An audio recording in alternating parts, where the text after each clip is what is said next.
On va démarrer la réunion. Donc je suis François Charlet, je vais passer la main à Laure Castellino qui animera cette session. Alors Laure, je vais te définir comme présentatrice. Logiquement, c'est toi qui présentes, donc il faut que tu passes ta présentation, que tu partages ton écran, que tu la mettes en plein écran. Je vais couper mon micro et je te laisse prendre la main.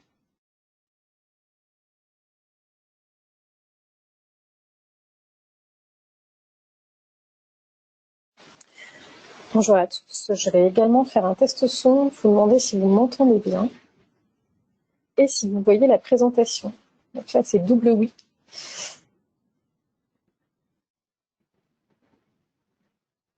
Parfait, super. Merci à tous de nous rejoindre pour ce dernier module de notre session de webinaire sur la communication et le marketing responsable lié aux emballages et au papier. Nous allons démarrer tout de suite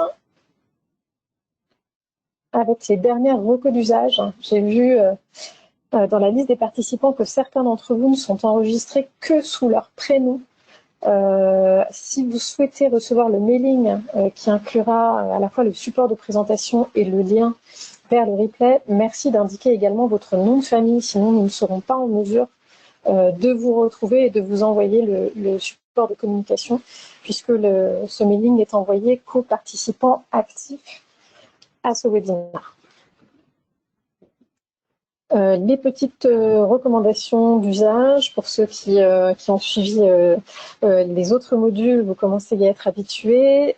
Donc je pense que pour le son c'est bien activé. Merci de désactiver vos micros. Si vous nous suivez par téléphone pour avoir potentiellement un son qui soit meilleur et que vous deviez recevoir un double appel, s'il vous plaît raccrochez avec nous plutôt que de nous mettre en attente, sinon tout le monde aura le son d'une tonalité, de la tonalité de votre téléphone et vous serez de toute façon en mesure de vous reconnecter par la suite. Vous pouvez également poser vos questions à tout moment dans le chatter. On essaiera peut-être de caler des temps pour répondre à ces questions à l'oral. Lors du dernier module, il y a eu énormément mais aussi des questions très spécifiques auxquelles on a répondu via le chatter.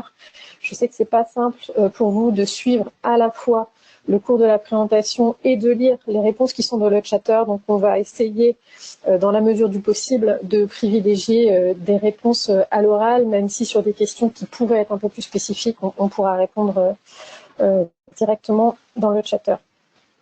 Donc je suis Laure, je suis donc accompagnée par François à distance que vous avez entendu au début de ce module. Et aujourd'hui, nous nous retrouvons donc pour le dernier module de notre session sur la communication et le marketing lié aux emballages et au papier. Et aujourd'hui, nous allons aborder notamment le thème des bonus communication qui sont proposés par Citeo et puis faire vous donner une petite overview aussi des outils et des services en communication que nous vous proposons justement pour alimenter votre propre communication liée à vos emballages et à vos papiers. Donc avec un point sur la sensibilisation de vos consommateurs aux gestes de tri, c'est quelque chose qu'on a abordé lors de la session précédente. Les bonus communication, ils sont vraiment spécifiquement liés à l'incitation aux gestes de tri. On va parler donc de ces bonus qui sont au nombre de 2, un bonus on-pack, donc lié à la communication sur l'emballage, et au bonus off-pack, qui sont liés aux campagnes de mass média. Et puis donc, on fera un point sur les outils et services pour aller plus loin. En préambule, ce point pour aussi qu'on soit tous clairs sur les emballages qui sont concernés notamment par ces bonus.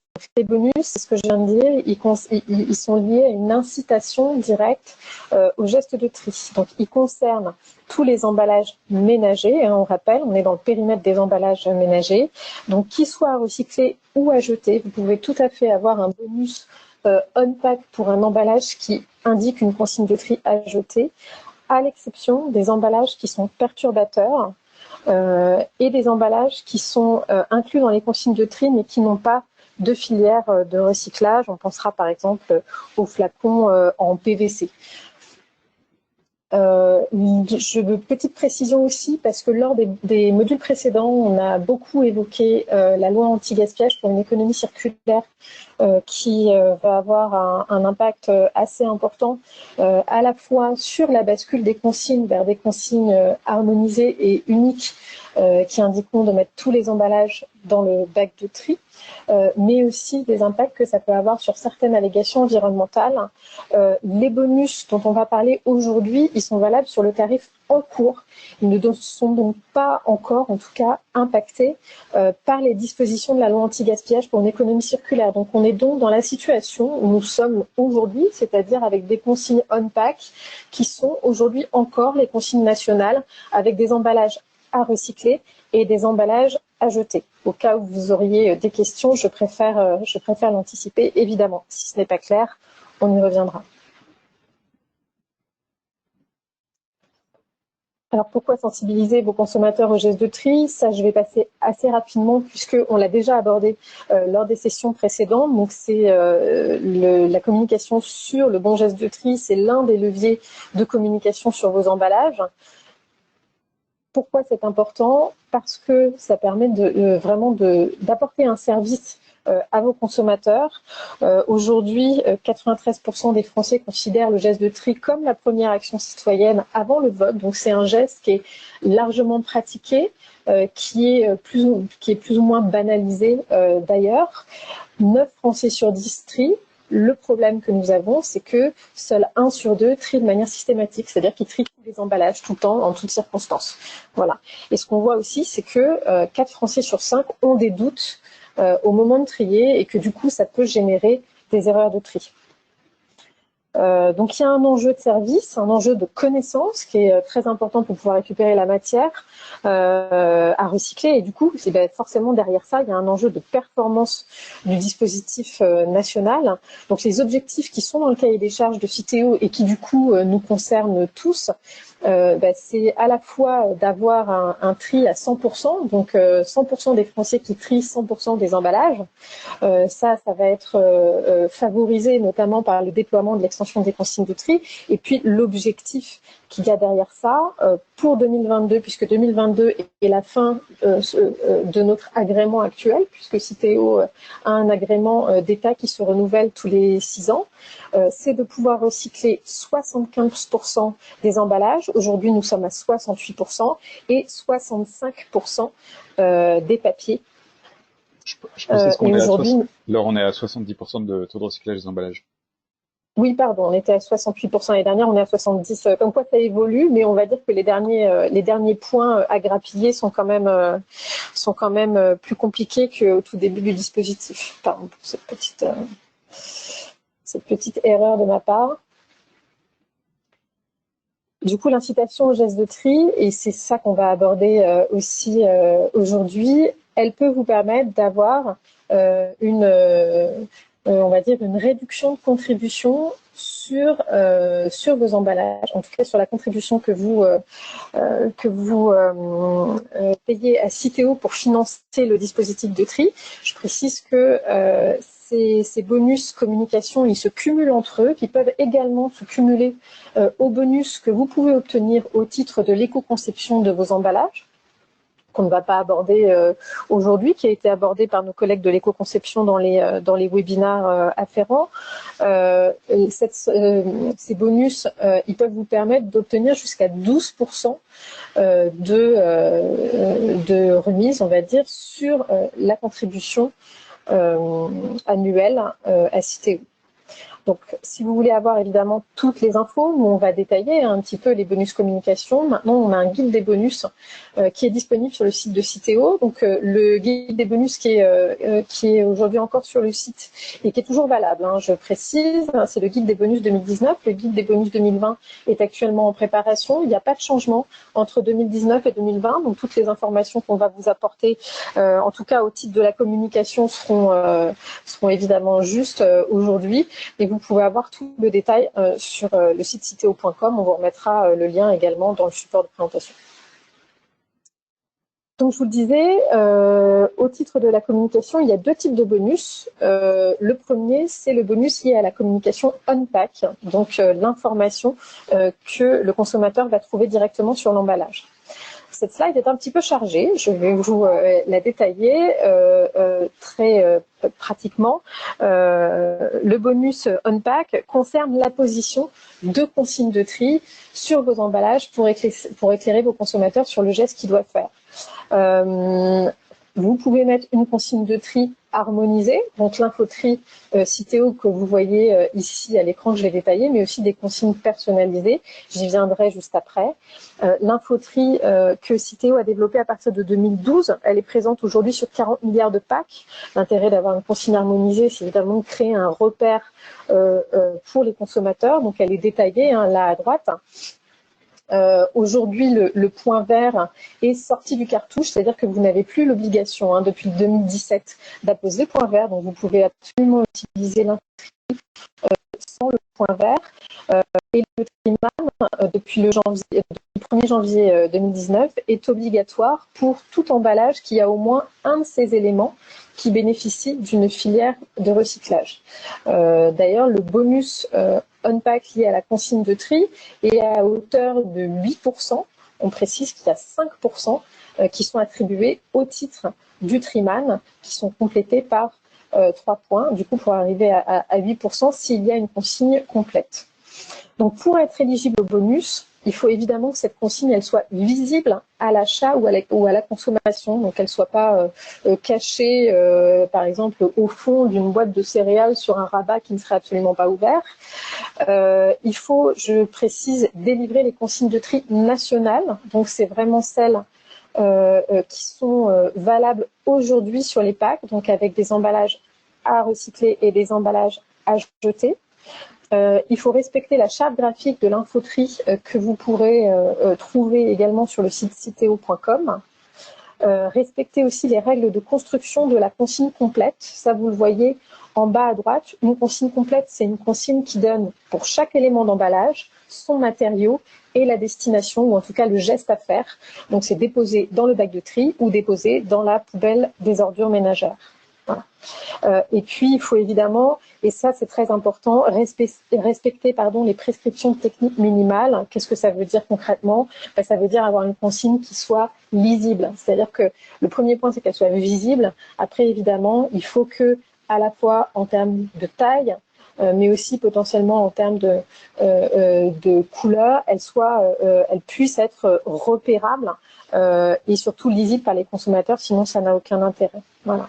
Je précise que pour certains emballages, il y a la possibilité aussi d'avoir ce marquage in-pack ou sur la notice s'il y a des contraintes de place, mais dès lors que ce marquage a toutes les chances, on va dire, d'être vu par le consommateur. Je prends par exemple un emballage de e-commerce. Typiquement, une boîte en carton que vous pourriez recevoir avec un rabat principal en haut. La consigne de tri pourrait tout à fait se trouver sous le rabat principal puisque ce serait la première chose qu'on ouvrirait et du coup on verrait la consigne en face de nous. Je vois qu'il y a pas mal de questions sur le chatter, mais du coup pour voir ma présentation, je n'ai pas de vision. François, je peux te oui. les citer. Faut-il, quand on a un emballage de cosmétiques par exemple avec un tube et un étui carton, faut-il que l'infoterie soit à la fois sur l'étui et sur le tube? Non, l'infoterie, elle peut être sur l'étui. Aujourd'hui, c'est le cas. Hein. Alors après, clairement, il y a aussi une question de place et une question d'usage. C'est vrai que aujourd'hui, dans les Dans la réalité, concrètement, et dans la pratique, pour les emballages de cosmétiques, la consigne de tri, elle va se trouver principalement sur l'étui carton ou potentiellement sur la notice s'il y a un vrai problème de place. C'est vrai que sur les tubes, généralement, il y a toutes les informations obligatoires sur la composition potentiellement, et puis il y a assez peu de place pour mettre la consigne de tri. Maintenant, clairement, idéalement, s'il y a la place, il faudrait pouvoir le faire. On voit qu'il y a par exemple parfois des flacons qui sont dans des étuis en carton. L'idéal serait de pouvoir mettre la consigne à la fois sur le carton et sur le flacon. Je prends un autre exemple. Je parlais de valeur d'usage. Si je prends l'exemple des compotes en gourde à boire, là pour le coup, on va retrouver la consigne de tri à la fois sur l'étui carton, mais aussi sur la gourde, puisqu'on sait qu'il s'agit principalement de consommation nomade et que du coup, il y a très peu de chances qu'on ait l'étui à côté de soi avec la consigne de tri dessus au moment où on consomme et potentiellement on est prêt à trier la gourde. Donc là, l'idée, c'est de voir les choses avec du bon sens, c'est-à-dire essayer de mettre la consigne de tri là où c'est possible de la mettre, étant entendu que sur la gourde, par exemple, on va avoir uniquement la consigne qui concerne la gourde, alors que sur l'étui, on va avoir la consigne qui concerne à la fois l'étui et la gourde. J'espère que je suis claire. Maintenant, sur des tubes qui sont de relativement petite taille, si vous avez la possibilité de le faire, c'est super. Sinon, à minima, avoir la consigne de tri qui indique bien tous les éléments d'emballage. Donc, imaginons un produit cosmétique avec une notice en papier, un étui en carton et un tube et un bouchon en plastique, la consigne de tri pour tous ces éléments. Alors juste, on va enchaîner rapidement. Il y a plusieurs questions toujours sur la présence de l'infoterie, sur notamment les conditions de changement rapport aux consignes nationales, où tu expliquais qu'il fallait qu'on atteigne à minima 50% de la population qui passe en extension des consignes de tri, et c'est ce qui va Oui. conditionner le changement des consignes. Donc ce sera dans le cours de l'année. Tu développeras ça juste après si je ne me trompe pas. Ce sera probablement pas dans le courant de l'année. Du fait de la situation sanitaire actuelle. Il était prévu initialement, et ça je l'avais évoqué rapidement la semaine dernière, il était prévu initialement en effet qu'on atteigne la bascule des 50% en 2020. Il est fort probable qu'on n'y soit pas en 2020, puisque le confinement et les mesures de précaution du fait du Covid-19 ralentissent tous les projets au niveau national, pas seulement celui-ci, mais donc ça ralentit aussi le déploiement de l'extension des consignes de tri. Ok, d'autres questions. Si vous faites une consigne personnalisée et qu'elle est validée par Citeo, non, ça ne va pas réduire votre bonus. Donc là, je réponds Non, à pas la du question tout. au passage. Je vais y venir juste après. Et on a d'autres questions sur le Triman. Donc je me souviens plus, Laure, si tu développes ensuite sur le Triman, notamment est-ce Oui. qu'il est obligatoire s'il n'y a pas de consigne de tri? Donc là, la réponse est un peu dans la question.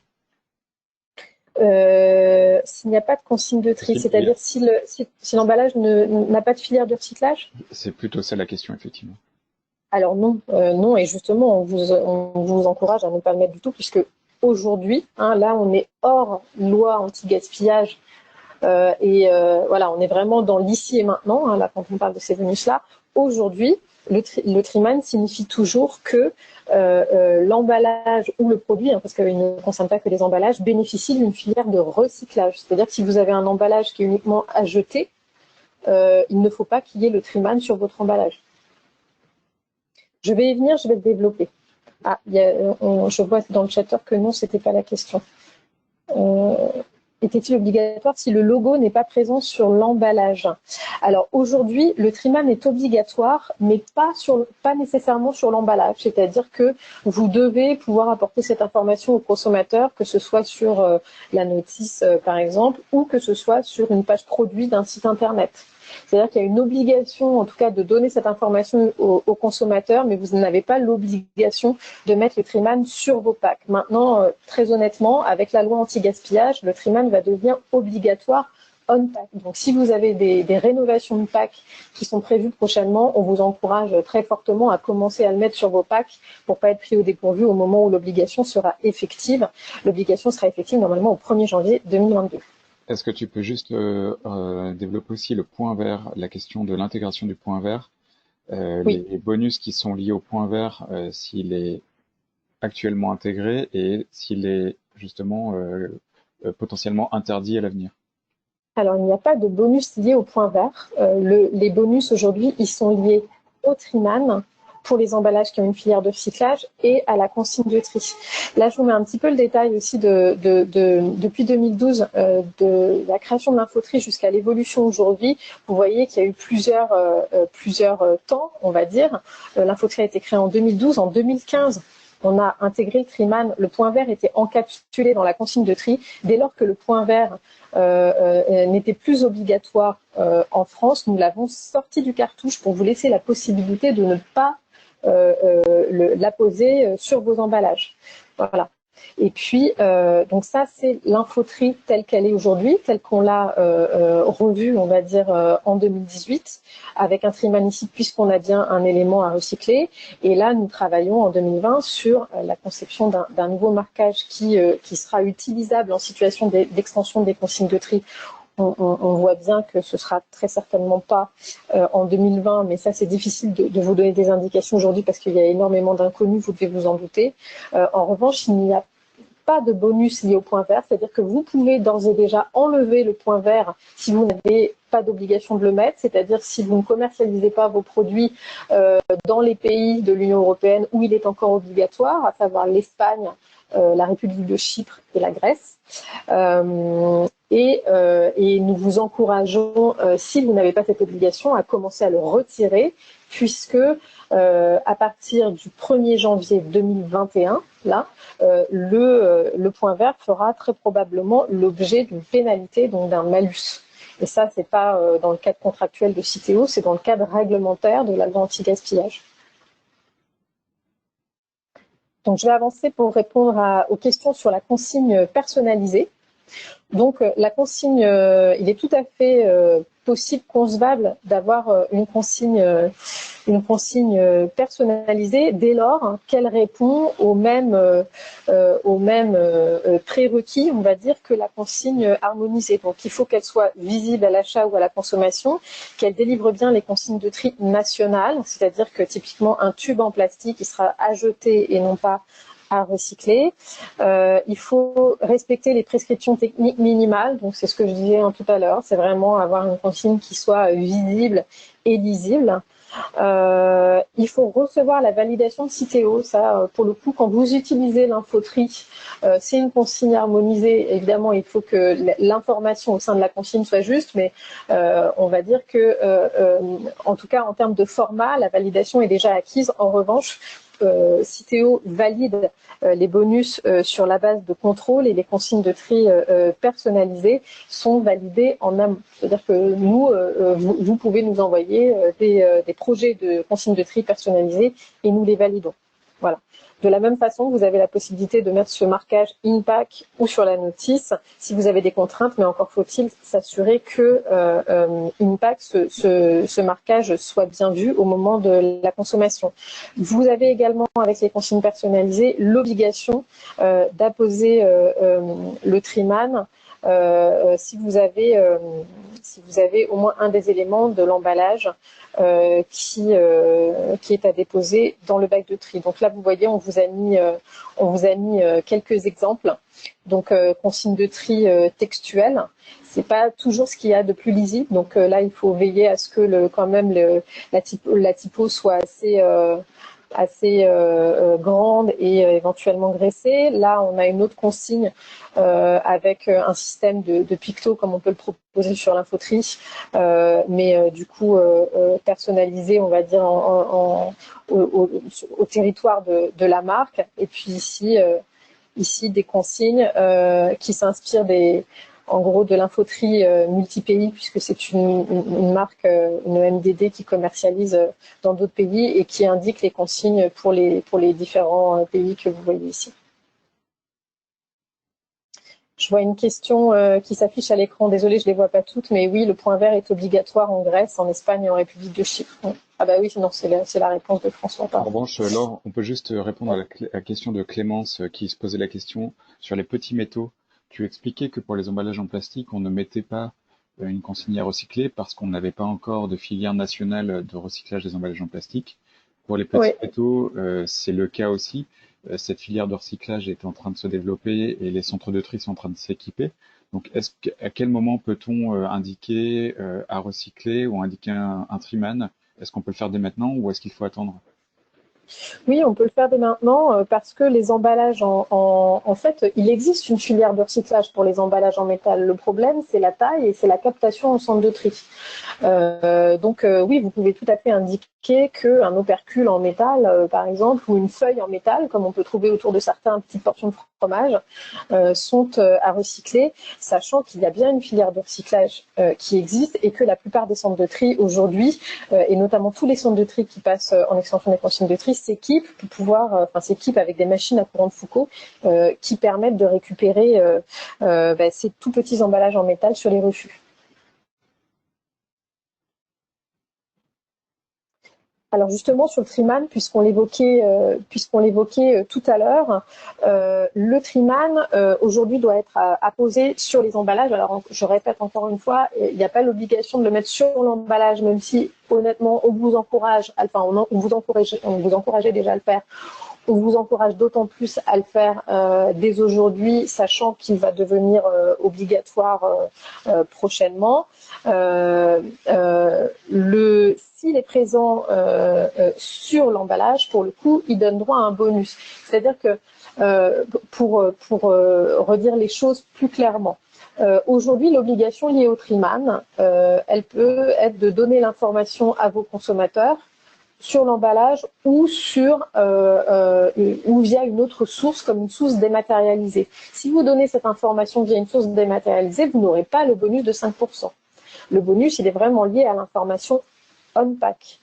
Donc là, on va dire que c'est une incitation financière plus qu'une obligation. Mais sachant qu'il y a cette incitation financière et qu'il y aura l'obligation prochainement, on vous encourage vraiment à le faire.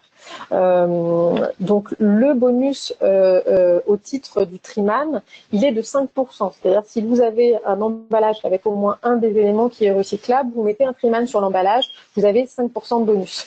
Si vous l'associez à une consigne de tri, ce qu'on vous encourage fortement à faire, parce que imaginez que vous ayez un paquet de biscuits avec un étui en carton, une barquette en plastique et un film en plastique, vous avez juste un triman, vous ne savez pas quel élément d'emballage se recycle et lequel ne se recycle pas. Potentiellement, vous pouvez croire que tout se recycle, alors que ce n'est pas le cas. C'est pour ça que nous pensons qu'il est beaucoup plus clair pour le consommateur d'associer le triman à une consigne de tri.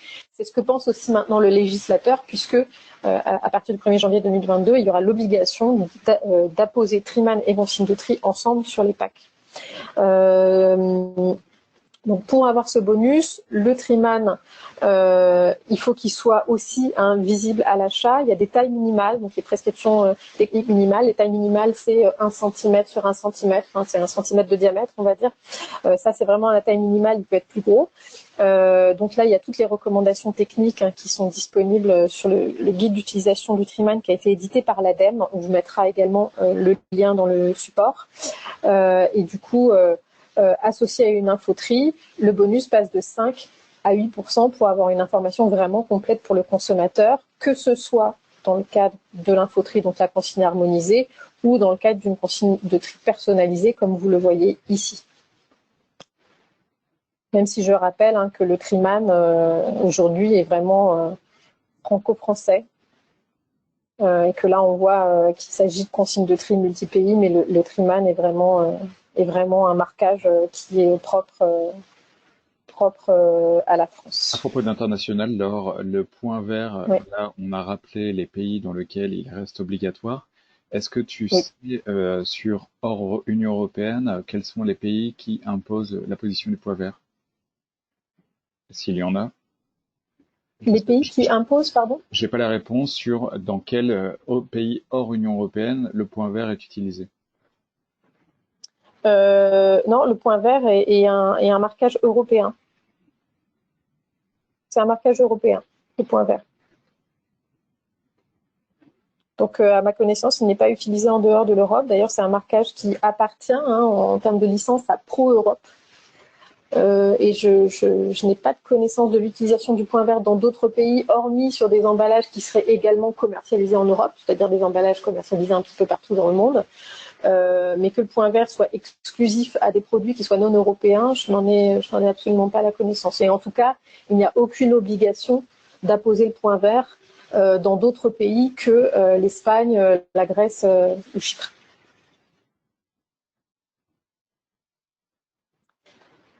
Donc, en récap, pour retrouver toutes les informations liées à la fois à l'utilisation de l'infoterie avec la charte, donc le guide de l'infoterie, le guide d'utilisation, mais aussi tous les fichiers vectorisés à donner à vos agences de design packaging et vos graphistes pour pouvoir l'utiliser. Tout cela est disponible sur le site de Citeo. Le guide des bonus est également disponible et puis le guide d'utilisation du Triman, lui, est disponible sur le site de l'ADEME puisque, pour rappel, le Triman est un marquage qui a été développé par l'ADEME en 2015. Je précise aussi pour les éventuels quelques adhérents d'ADELF, qui est la filiale de Citeo, que vous avez un guide de l'infoterie qui est spécifique aux secteurs qui sont majoritairement couverts par ADELF. Je pense notamment au secteur viticole, vinicole et au secteur de la pharmacie. Les guides qui sont aujourd'hui disponibles sur les sites de Citeo et d'ADELF annulent et remplacent toutes les versions précédentes. C'est-à-dire que si vous avez rénové ou créé des packs avant la dernière version qui, pour le guide, ces deux guides-là datent de septembre 2019. N'hésitez pas à télécharger ces dernières versions et à les communiquer à vos agences puisqu'il y a pu y avoir des modifications, certes à la marge, mais en tout cas, les dernières versions annulent et remplacent toutes les versions précédentes. Alors, une question sur, encore une fois, l'application du point vert en Europe. Est-ce que, en ayant participé au groupe de travail avec les autres pays, tu sais quelle sera l'évolution des autres pays, car là, nos participants se posent la question de devoir continuer à appliquer le point vert pour des pays comme l'Espagne, alors que ça va être malucé en France. Est-ce qu'il est prévu que les autres pays européens supprime également la position du point vert? Alors ça, on n'a pas encore l'information aujourd'hui. Moi, pour le coup, il faudrait qu'on fasse le point avec nos collègues qui sont justement sur les affaires européennes, mais en tout cas, ils ne nous ont pas reporté ces informations-là. Le dernier pays à avoir supprimé l'obligation, c'était le Portugal. C'était au 1er janvier de l'année dernière. On n'a pas porté à notre connaissance la suppression par l'Espagne, la Grèce et Chypre. Et je ne sais pas si aujourd'hui c'est en discussion. Mais vu toutes les discussions qu'on peut avoir en interne sur le point vert, je ne pense pas que ce soit aujourd'hui un sujet, sinon nous aurions eu l'information.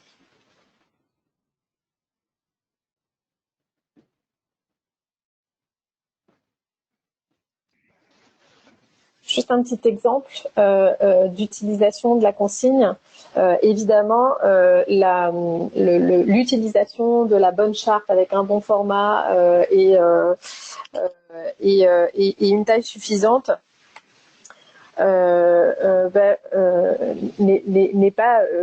ne vous affranchit pas d'avoir une consigne qui soit pour le coup juste et exacte. Ici, on a l'exemple d'une bouteille d'huile en plastique, on dirait pas, mais elle est bien en plastique avec un bouchon en métal. Et là, on a dû s'y reprendre à plusieurs fois, donc avec différents circuits de validation. Donc la toute première consigne qui avait été apposée, c'était celle-ci, donc bouteille en verre à recycler, bouchon aluminium et plastique à jeter. Alors là, pour le coup, on avait une double mauvaise consigne puisque la bouteille n'est pas en verre et que en l'occurrence, le bouchon est un bouchon majoritairement en métal avec un tout petit opercule non dissociable, on va dire en plastique, qui est mis dans le fond. Le matériau majoritaire étant le métal, pour le coup, l'emballage serait à recycler et non à jeter. Donc on a eu une V2 avec bouteille plastique et bouchon plastique. Alors on n'y était toujours pas, puisque c'était bien bouteille plastique et bouchon métal, puisque le matériau majoritaire était bien en métal. Et du coup, la bonne consigne aurait été celle-ci, bouchon métal et bouteille plastique à recycler avec un Triman, comme quoi il y a évidemment une attention particulière à apporter au graphisme, mais aussi aux informations qui sont délivrées en termes de consignes. Donc si je vous fais un résumé des bonus on-pack, si vous utilisez l'infoterie de Citeo, vous avez 8%. Pour les emballages qui sont à jeter, donc qui n'ont pas de Triman, vous avez d'office 8%. Pour les emballages qui ont au moins un élément à recycler, vous avez ces 8% si vous apposez également le Triman à coller à la consigne de tri. L'infoterie personnalisée, ce sont exactement les mêmes règles, et le Triman seul, c'est un bonus de 5% s'il est apposé sur l'emballage et non sur des supports digitaux. Avec un rappel sur ces règles de construction, une consigne complète, c'est donner pour chaque élément d'emballage son matériau et sa destination.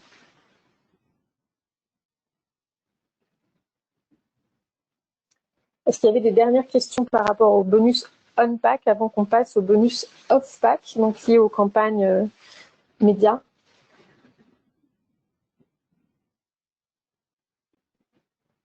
Bon.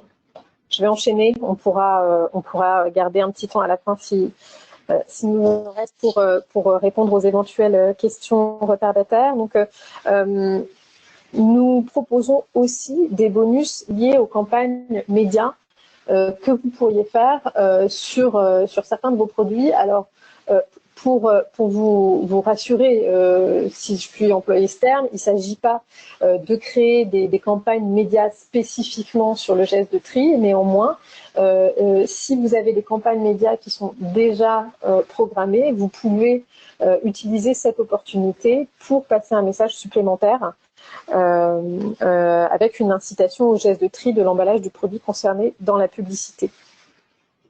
Donc là, encore une fois, c'est une incitation au geste de tri.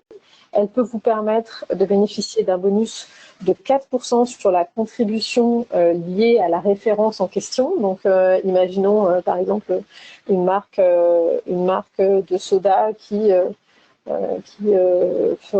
proposerait une campagne télé sur ces formats 1,5 litre goût orange par exemple. Le bonus se porterait sur la contribution de l'UVC en question.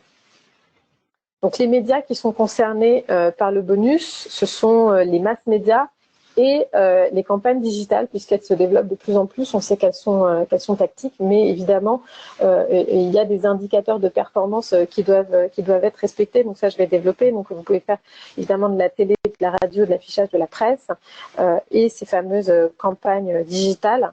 Ce qui est très important dans ces projets-là, et notamment si vous souhaitez obtenir un bonus off-pack, c'est de nous informer dès le démarrage du projet de campagne.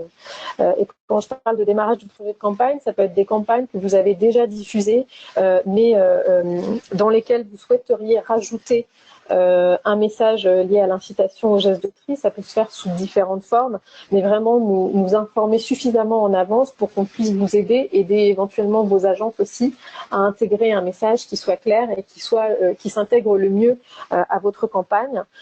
Sur la base de cela, on établit une convention de partenariat qui définit les références qui sont concernées, ainsi que le message qui va être donné, le type de média aussi qui est concerné.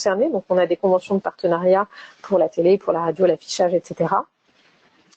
Et puis, n'hésitez pas aussi à nous associer au brief de vos agences de création, ce qui évite aussi beaucoup d'allers-retours derrière et des validations qui sont parfois dans des délais qui sont extrêmement contraints pour vous parce que il y a des délais de livraison aux régies qui imposent d'être extrêmement réactifs. Donc nous on essaie de l'être, mais parfois à l'impossible nul n'est tenu. C'est vrai que quand on reçoit des messages le soir pour le lendemain matin, c'est un peu compliqué pour nous d'avoir un apport, on va dire, qui soit qualitatif, surtout si on est loin du résultat qui soit le plus optimal pour délivrer un message qui soit clair et qui soit lisible. Évidemment, il s'agit de nous faire valider les éléments avant parution ou avant diffusion, donc via un BAT par exemple pour une campagne d'affichage ou presse, ou via la copie télé pour une campagne télé. Alors votre interlocuteur sur le sujet, c'est votre interlocuteur habituel chez Citeo qui gère votre compte. Donc c'est à lui de s'adresser et lui fera le lien avec nous côté équipe communication. Donc les règles qui sont à respecter, on va dire, pour être éligible au bonus, c'est atteindre déjà un minimum de performance média, puisque l'objectif d'utiliser ces campagnes médias, c'est d'avoir une force de frappe, on va dire, qui soit importante. Et on sait que les marques ont généralement des plans médias qui sont très performants. Donc typiquement pour la télé, il s'agira d'atteindre au minimum 300 GRP, 1000 GRP pour l'affichage, 150 GRP minimum pour la presse. Et pour ce qui est du digital, c'est un petit peu différent puisque là on va parler en nombre d'impressions. Donc là, sur la cible, alors je précise que les GRP c'est sur la cible 15 ans et plus, donc ça vos agences médias elles sont en mesure aussi de nous donner les plans médias avec une analyse spécifique sur la cible 15 ans et plus, et puis sur les campagnes digitales, sur la cible que vous avez définie, puisque ce sont des campagnes tactiques généralement affinitaires, donc avec une cible assez restreinte, il s'agira d'atteindre 20 millions d'impressions minimum sur la cible concernée. Donc ça, ce sont des indicateurs de performance. Ensuite, on a évidemment des exigences en termes de contenu, et de message. Donc, il s'agira d'indiquer clairement aux consommateurs, sinon la consigne de tri, en tout cas donner clairement une incitation au geste de tri de l'emballage qu'on voit à l'écran.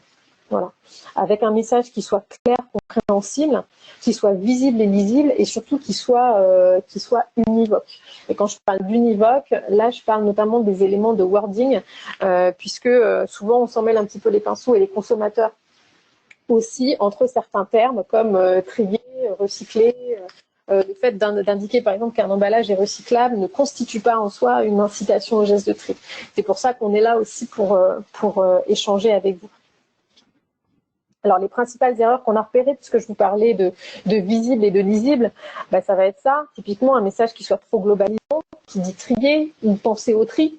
Mais du coup, penser au tri, c'est un message dans l'absolu. Si on n'a pas une consigne spécifique derrière, c'est compliqué d'être clair pour le consommateur. Souvent, en plus, alors c'est vrai que quand on est face à une campagne d'affichage ou une campagne presse, on peut prendre le temps de lire les messages et on a un peu le temps de les comprendre. Quand on est dans le cadre d'une campagne télé, où généralement on a un message qui apparaît en packshot de fin avec déjà beaucoup d'éléments qui saturent l'écran, il faut qu'on soit quand même visible, c'est-à-dire minimum 3 secondes à l'écran, et puis qu'on ait un message qui soit immédiatement compréhensible aussi. Alors, visibilité, temps d'écran, mais aussi de taille. Donc ça, c'est quelque chose qu'on voit souvent. Typiquement, on avait eu des premières propositions qui mettaient qui proposaient une incitation sous forme de texte, mais qui étaient reléguées au rang des mentions légales du type manger, bouger. Et du coup, qui était absolument pas repérable ni lisible. Donc ça ne peut pas fonctionner, en tout cas pour obtenir le bonus. Et puis aussi, voilà, après c'est une question de lisibilité par la taille de typo, par la couleur de la typo, par le fait qu'on utilise par exemple des typos en majuscules qui sont extrêmement resserrés. Ça dépendra aussi du fond, c'est-à-dire si vous avez un message gris clair sur un fond noir, il se verra.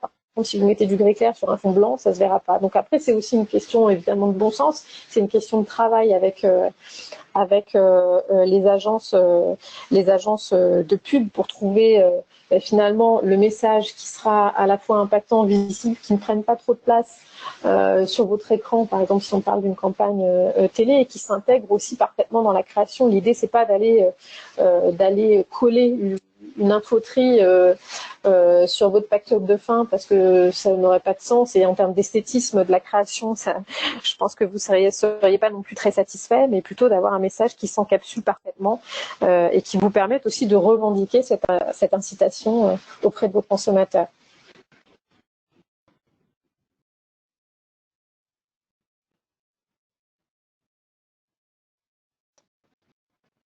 Alors j'avais mis un exemple. Du coup, pardon, je vais mettre échappe et j'avais masqué la slide. Donc, je vais vous la montrer. C'est un exemple d'une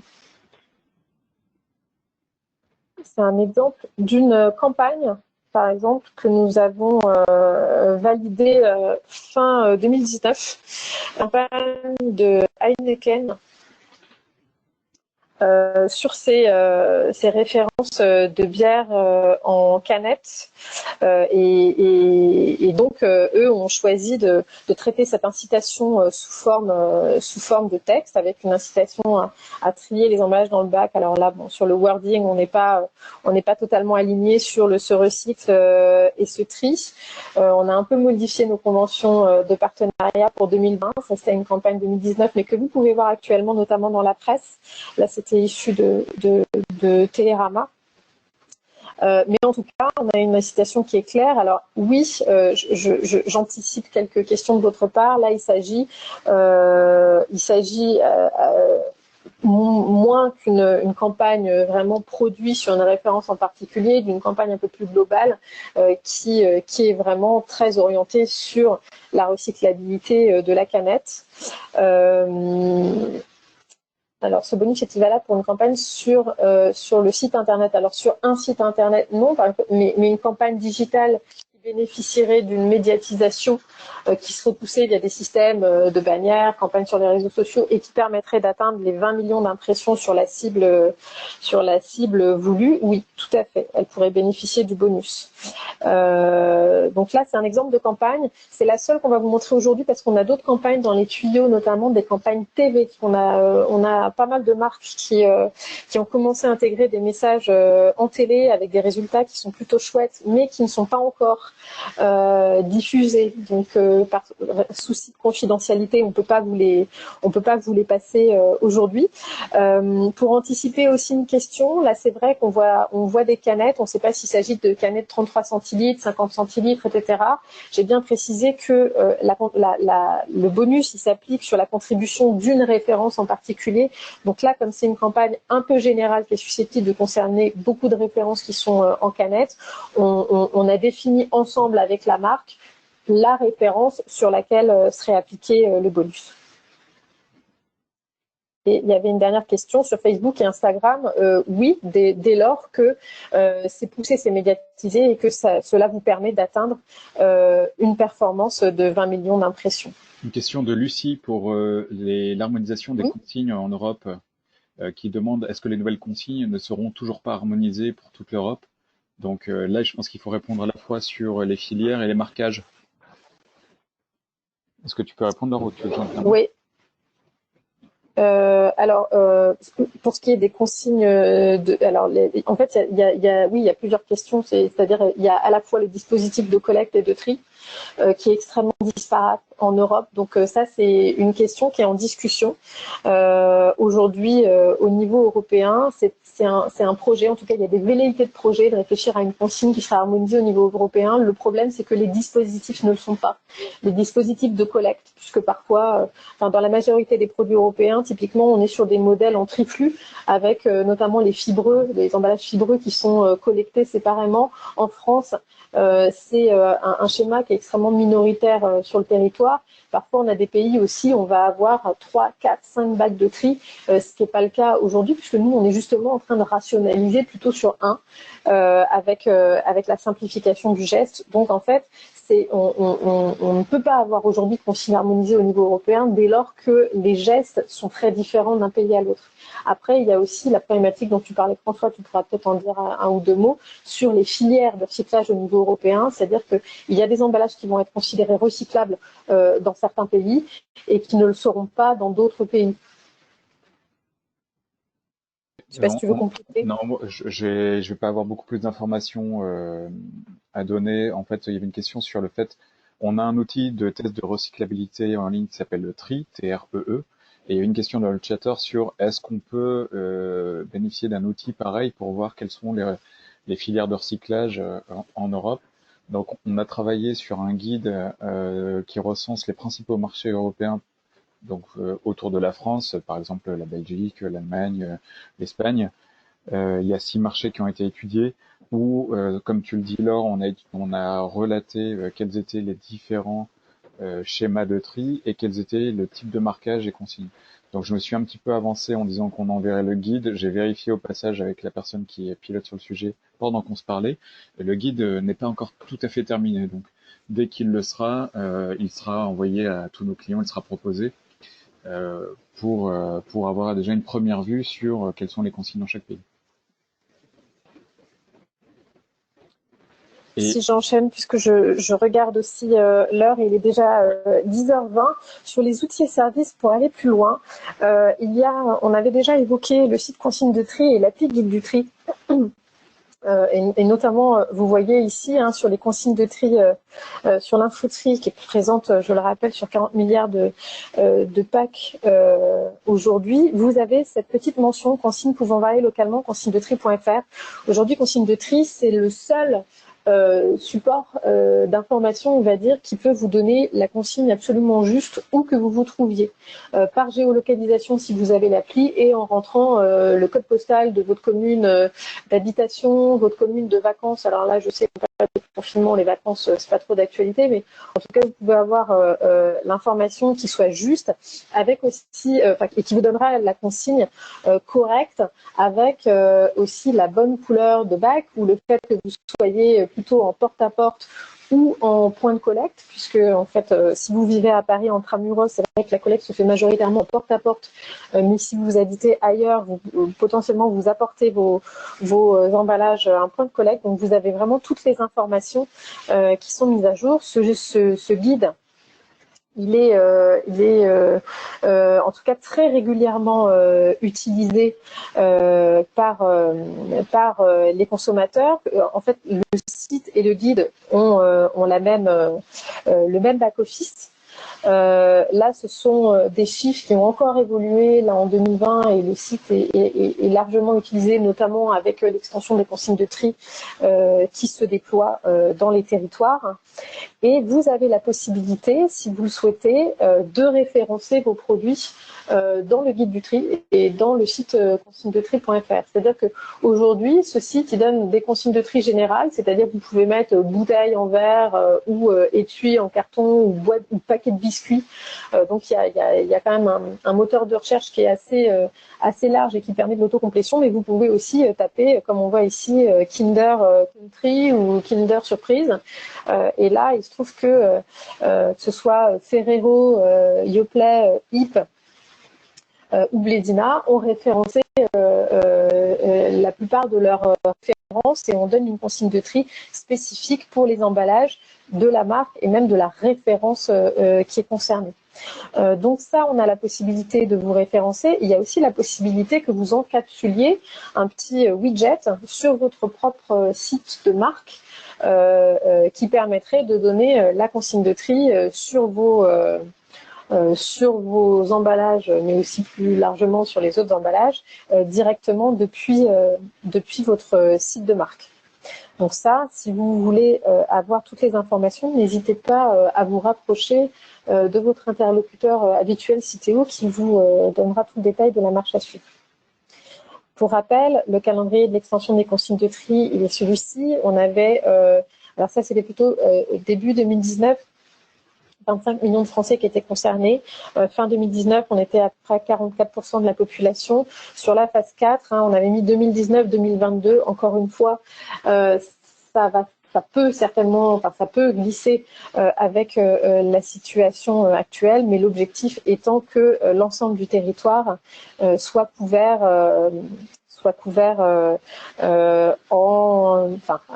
on va dire c'était l'objectif 2022, il se pourrait que ça glisse un petit peu.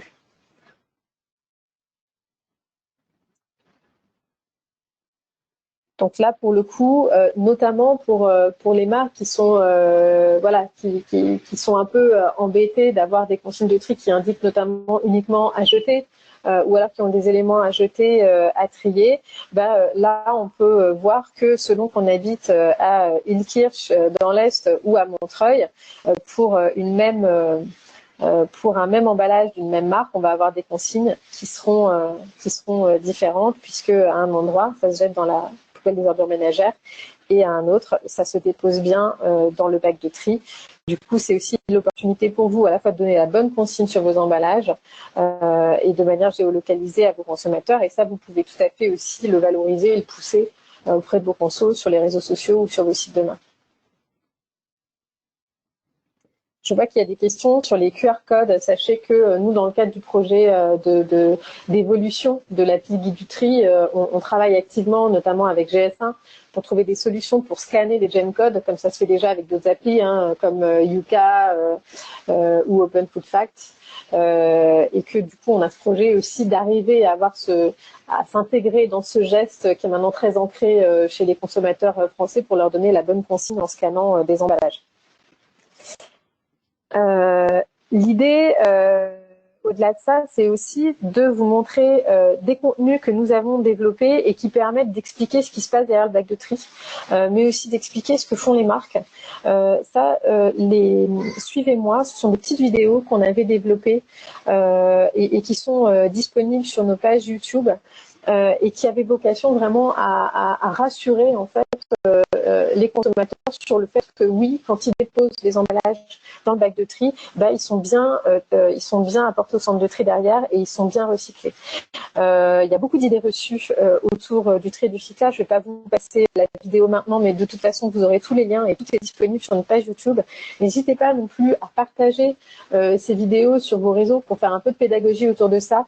Là, on a traité vraiment les emballages principaux, mais aussi dans le cadre de l'extension des consignes de tri, les débouchés possibles qu'on pouvait avoir sur des films plastiques ou des barquettes. Donc ça, ce sont des choses que vous pouvez aussi absolument partager dans des supports qui permettent de faire un peu plus de pédagogie justement sur le tri et le recyclage. Et évidemment, nous les mettons également à votre disposition.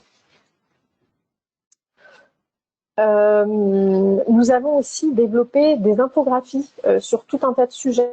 Donc typiquement, là vous voyez à l'écran le point sur les emballages en plastique avec beaucoup de chiffres qui évidemment sont tous fact-checkés, qui sont partagés avec les filières. Donc là, vous avez des infos qui sont absolument fiables. Vous avez notamment une infographie aussi sur l'extension des consignes de tri, sur le tri et le recyclage des papiers.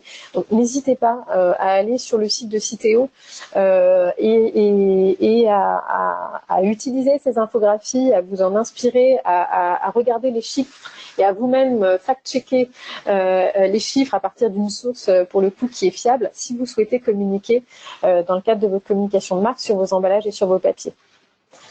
On a aussi développé des petites capsules qui ont vocation à répondre aux idées reçues, donc qui s'appellent Matière à penser.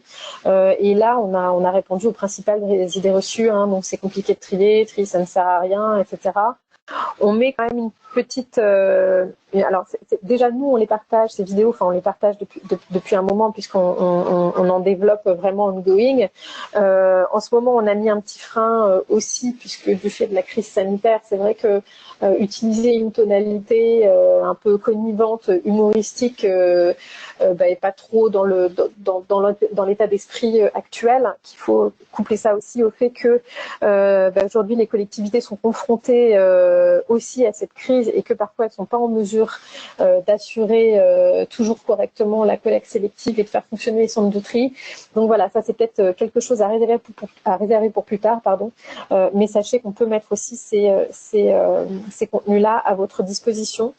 Nous avons aussi développé un site qui s'appelle Club Citeo et qui là s'adresse finalement au public enfants, parents et enseignants et qui fait justement toute la pédagogie du tri et du recyclage des emballages.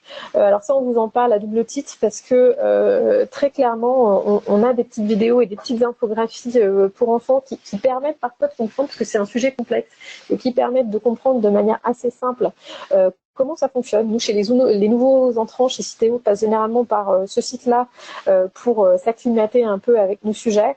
C'est aussi pour les parents qui sont, j'allais dire dans la salle, mais non, qui sont derrière l'écran, un moyen de trouver des petits supports pédagogiques pour occuper vos enfants en période de confinement.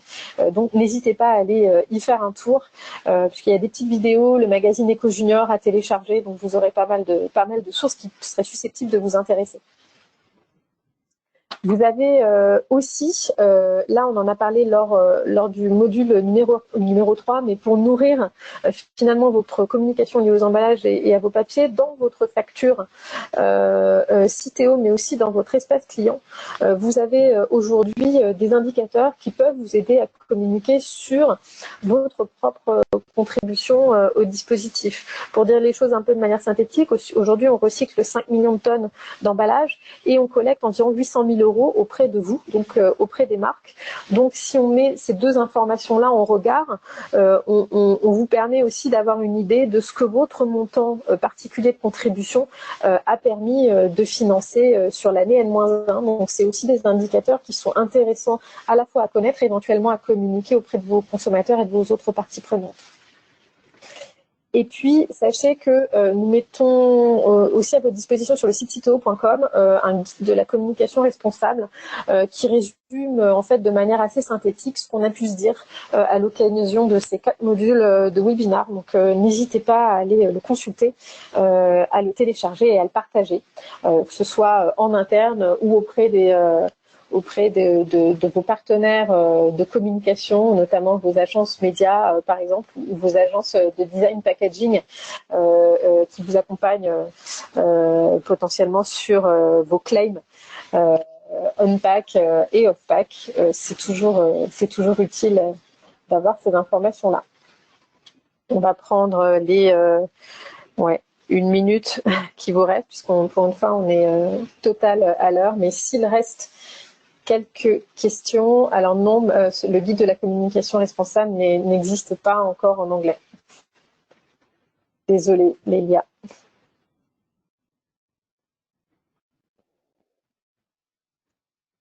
Vous pouvez aussi ouvrir vos micros si vous avez une question à poser à l'oral. Je vois que François a pas mal répondu